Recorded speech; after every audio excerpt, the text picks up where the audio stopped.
شركة انتوباك للمكنات التعبئة والتغليف الحديث. ماكينة موديل 811 لعصر الحبوب واستخراج الزيوت. ماكينة سهلة الاستخدام وسهلة التشغيل صغيرة الحجم.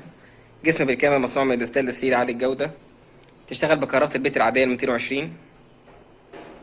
تشتغل على العديد من أنواع الحبوب زي حبة السمسم، بذور الكتان، حبة البركة، وأنواع عديدة من الحبوب.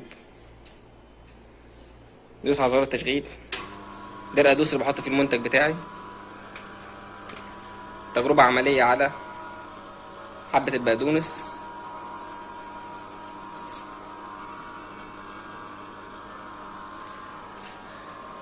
زي ما احنا شايفين مخرج الزيت، وعندي مخرج قشرة الحبة اللي بتتعصر عندي اللي هو التفل.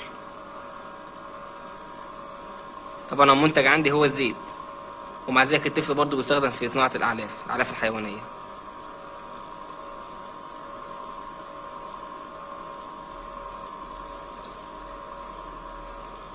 الماكينة بسيطة جدا وسهلة في التشغيل والاستخدام.